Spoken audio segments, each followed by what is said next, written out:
Hey there, this is going to be a run-through of some of the ins and outs of Mendeley, a reference and PDF document organizer. It's a software, it's also a web application, it's also an iPhone app. It works on many different platforms, but for today I'm really going to show you just the sort of basics of the software, and I'm going to be using a PC. And this word processor I'm going to be using is Microsoft Word 2010. And I'm just going to go through kind of how you primarily add documents into your Mendeley account, and then how that account merges with a document that you've already worked on and started creating in Word 2010. So first off, I will show you how Mendeley can work as a tool that will help you keep your research organized. So in this case, I'm going to show you how it works when you're using a internet site. So in this case, I'm looking at a paper around the iPad in the classroom and within education, and I've found some articles here on the website for Macworld, and I've already downloaded the Mendeley program, and with that there are a few different things that they add in for you. And this first one I'm going to show you, it runs along your top header. In this case I'm using Google Chrome, and similar to Pinterest or other software, it hovers across the top and is able to pick up the metadata from PDFs or websites in this case. So I've done my search, I've found my article that I want to have a look at here on Macworld website, and I'm just going to bring it up, and I see that here it is. I look through it, I read it, I feel that it's got the information that I need. I'd like to add it into my document and, as part of my sources, or maybe go back and look at it later. So as I said, I'd already downloaded the button here, and again, the downloading is very easy for Mendeley. It's free software. It's just basically follow through the menus, and I agreed to adding this top button, but you're welcome to do either way. The one thing, so I'm going to click it here. The one thing that I found about with mine, I've got a pop-up blocker happening. And you just have to note that up at the top, you've got to go in and import the document manually. If you don't have a pop-up blocker, I assume that it's just going to go straight in, but for me, I've got to go bypass that, so it says import your documents to Mendeley. And in a lot of cases with websites, as you can see, it says it could not detect all the metadata, because it's used to looking through PDFs and other documents that have rich metadata. So a lot of websites don't have as much, but they're still quite useful. So in that case, I'm still going to go down here. I'm going to click Save to my library. And then it's going to ask me if I want to view it in the library. Then I'm going to do that. I'm going to say yes, view in your Mendeley library. And then from there, I can go in and look and see what metadata that it did extract. Now, this is my account here. I've already signed in, but similarly, when you start your account, it's basically they're just asking for some simple information and website, an email and your name. So here is what it was able to extract. So it did get some things. It noticed that it's a web page. There are a number of different types of information that it can sense and pick up. In this case, it's a web page. It got the title, it got the date accessed, and it got the URL. So not very much. So in this case, you're going to have to add in some few things manually. And the author here is, I'm just going to select, if it'll allow me, okay. Selecting the author's name, I'm going to copy it and bring it back over here. Just a practice that I use so that I don't misspell something or just have a letter out of place. That's I found that happened every now and again with last names in particular. But they do want the last name first, so I just will add in Tom's name there, and I'll go back and check the publication date on that, and it says it's the 23rd of 2012. Add that in as well. Whoops. Publication date was 2012, and the publication is Macworld. Great, so once I've done all that, I'm just going to hit save. And then this, as I mentioned, is the online Mendeley account that I have. So we'll just take a quick look at it, and it's got very similar features to what I'll be showing you in a second with the Mendeley program that you download. These sort of work very closely connected, and it's great because you don't have to sort of manage, okay, which one do I have here on the web account, which one do I have at the home account, because okay, I'm going to go down now and go click into the Mendeley desktop, which is now the program that is downloaded onto my computer. And this is one thing that you got to remember to try to do when you're doing a lot of research and you're adding in a few articles, just to make sure that you're syncing your library a lot. So what this is doing is it's bringing all those articles that I've been adding into my web account, it's syncing them up with my Mendeley desktop. So then we should be able to do a search here now for our author. And it's got a great search function. I'm going to click all documents. And there we've got two from our author, both of them websites. The icon here is indicating that they're websites. It's the type of document that it is. And I'll click on it, and over here in the side preview window, it's going to give you a glance at the bibliographic information that it's going to then use as part of the citing list that will be generated when I add this into a document. Okay, so this again has got the author's name, it's got the information there, and if it had an abstract, you can add that in there as well. Again, something that's helpful in the search engine and when you're later on trying to find information that you've already collected. So that is one way to import information into your Mendeley account. That's through the hot button. The other way, which I use more often, is when you find a source that is a PDF document. Now, I'm using a lot of journal articles, so that was primarily the sources that I was using. And for that, Mendeley does usually have a lot more metadata that it's able to extract from there and create your sources with that metadata. So I've already done my search. I found my article that I want here. And I'm going to look at the full text.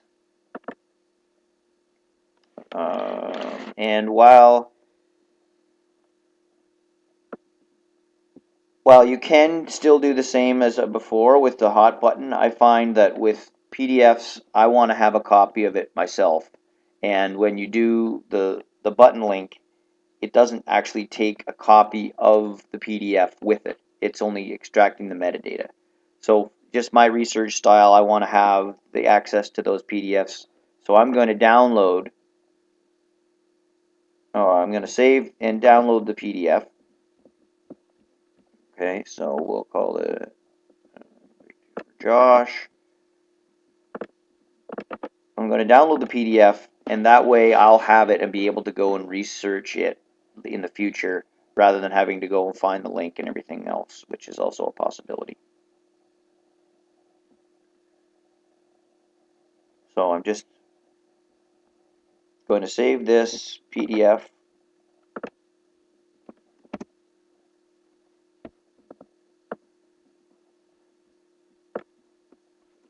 And just adding in some of the author information.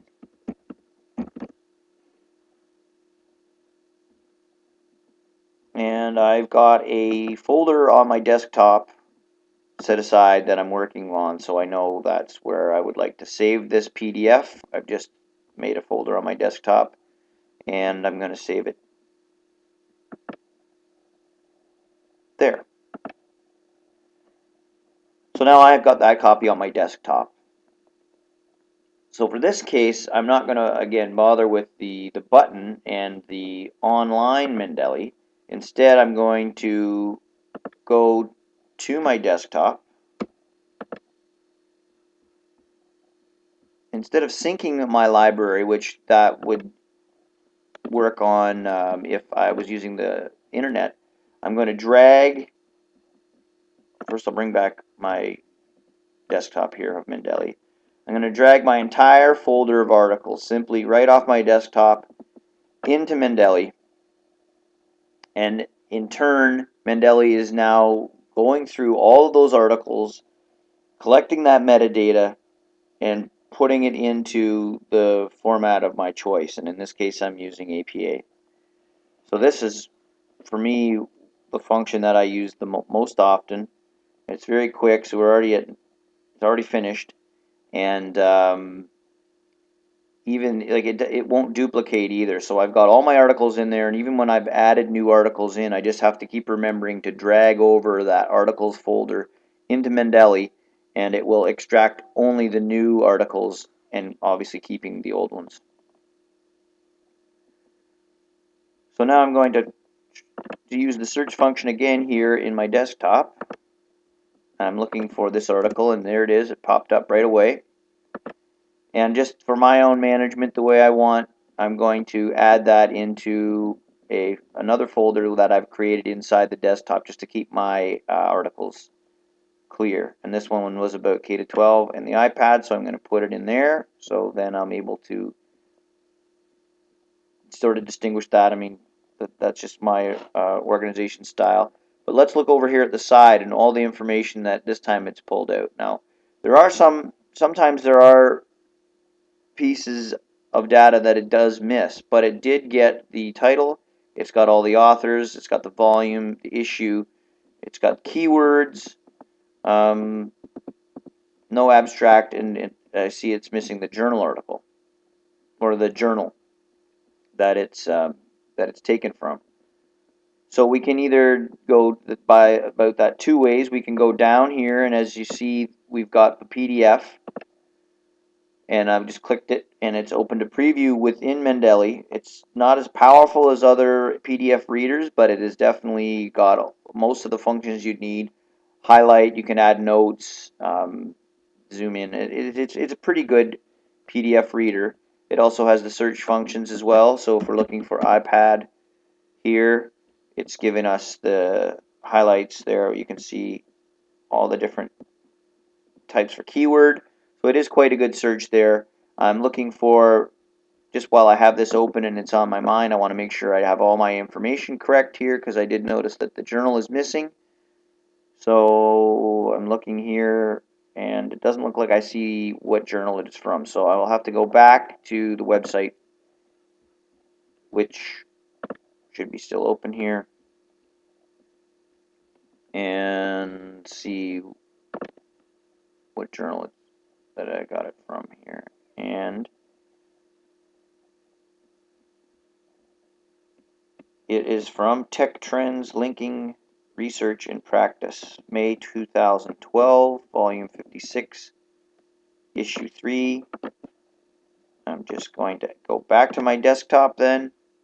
I'm going to click on the journal. I'm going to make sure that I've got my journal in there properly. Yes, Tech Trends is what it's called. I'll go back. I noticed that they had the page numbers there, which is handy. It's 28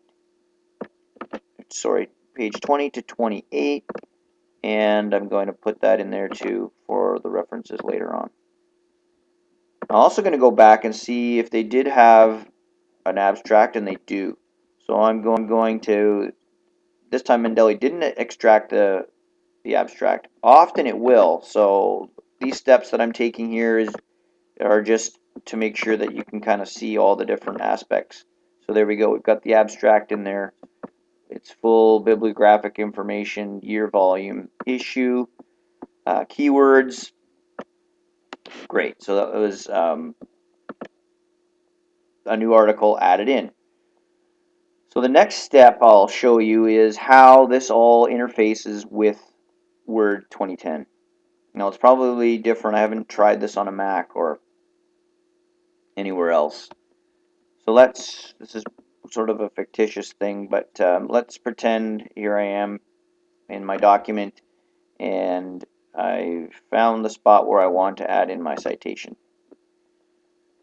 Now within Word 2010 there is a reference tab at the top here, and after I've downloaded Mendeley, there was a few different options that I had, and I selected to have them all in. This was one of them, the embedding, the importation of references into the software. So this is the key for me, that it really makes the connection. So not only are you able to extract PDFs and things from online and other sources as well. I mean, if you had them on a memory stick or something, you're still able to use those and keep them organized, as well as you're able to use them in your document as you're doing your work. So let's say that this is where I'm going to insert my citation. Up the top, I'm clicking Insert Citation, and it brings up this window. I know that the article was iPads. Let's just actually get the a little bit more information from where we were. Oh, so how the iPad is facilitated. We can copy that information. I mean, if this is just, again, my sort of style. But back to our document, insert, put the title inside, and there, it's instantly brought up the title underneath. So if there was more than one title, or if you had more than one author, it would show them down here. In this case, we just have the one. So I'll select that. There's only the one reference. If there was additional references, I would add them in there. I would press OK. It formats the citation, and there we have it in APA format. Another great function is that you can change back and forth between bibliographic styles. It also is sort of keeping track of all of your sources as well. So you can see that it's got this extra dark highlight that is later on when you're sort of doing your editing and looking around, you know that is a hyperlink in a sense, that it's got other consequences when you're doing your editing. So let's now go and say I've completed all my work and I'm ready for my final bibliography. Just with one click, it's created an APA formatted alphabetical order bibliography based on all of the quotations that and references that I had used within the document. So again, another time saver and a great way to keep organized in terms of how you're doing your research and your work. So all in all, I think it's a very useful product. It has a lot of similarities to EndNote and RefWorks, that combination that they use. But I think that once you get the hang of Mendeley, it seems really intuitive. It's very quick to learn. It's very simple to download. It's free. You can go online and you can get even more into some of the specifics functions. Again, I've only gone over a very brief little introduction on how to extract information from the internet, how to use the button, how to incorporate that into your document, and again, how to make a bibliography. So, thank thank you for listening, and happy sighting.